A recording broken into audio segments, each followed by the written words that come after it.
The floor cleaner. How does this ride-on machine create a sparkling and spotless shop floor? Over 700 parts work together. Like a beating heart, a pump sucks in the cleaning fluid. 2 heavy-duty batteries give 3 hours of cleaning power. A waterproof vacuum cleaner creates a tornado of suction. A brush with 50,000 bristles scours dirt off the floor, while 2 flexible cleaning blades mop up the mess for a squeaky clean and puddle-free floor. This compact cleaner holds as much cleaning liquid as a family car carries gas. In such a tiny machine, where on earth do you store it all? Workers at this UK factory use one very special machine to create this giant plastic part, the rotational molder. The name rotation molding gets it from the actual process itself. As you've probably noticed, the arms are all spinning. Jamie and his crew produce the tank. This carousel might look more at home in a fairground than a factory, but it's the key to creating this massive tank. Jamie's team pour 45 pounds of powdered plastic into a metal mold. Once the cover is in place, 15 clamps fasten it shut. Then, the team double-check the seal is truly tight. Once we've got the all clear, you can send it into the oven, which is the first process of the cycle. The 540-degree heat of the oven turns the powder into a liquid. A 30-minute spin while it cools.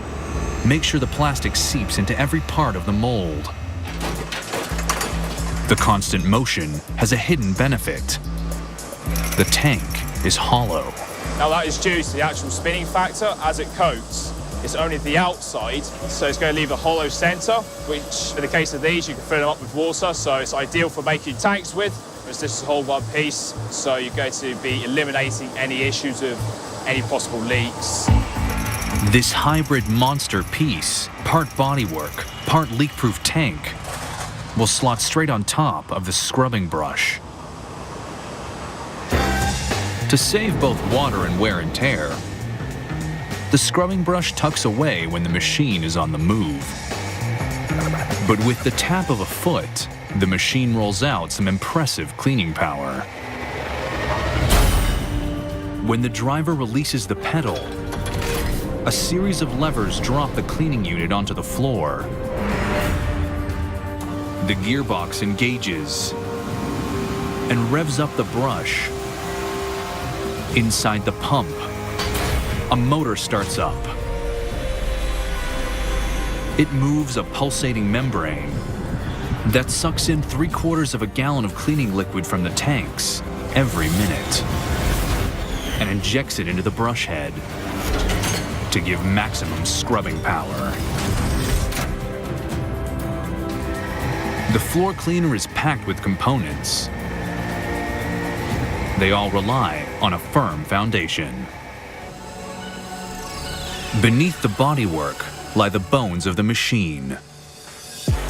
The chassis. Workers arrange heavy-duty bars to create a reinforced rectangle of steel. Then, a robot takes over. It meticulously welds 20 joints in 3 minutes,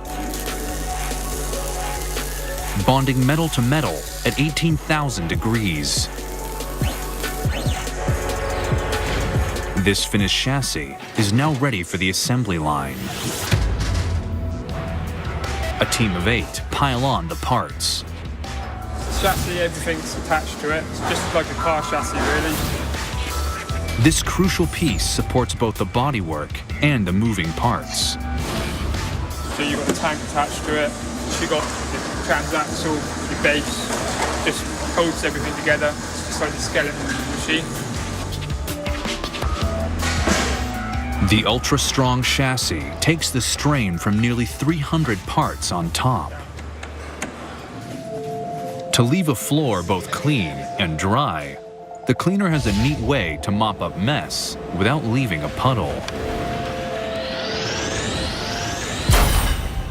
Right between the cleaning blades is a pipe.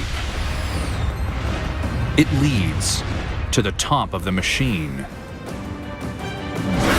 A waterproof electric motor powers a stack of high-speed fans.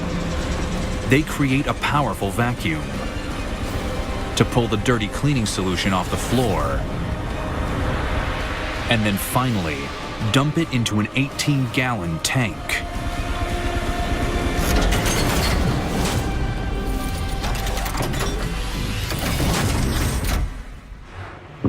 It takes an 8-strong team 6 hours to build and test the machine. They add a mountain of pumps, tanks, and controls. Finally, the batteries slot into place, and workers fire up the machine to check the cleaning power.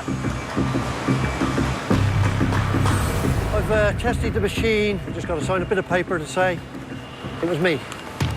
The ride-on floor cleaner. So much more than just a mop on wheels.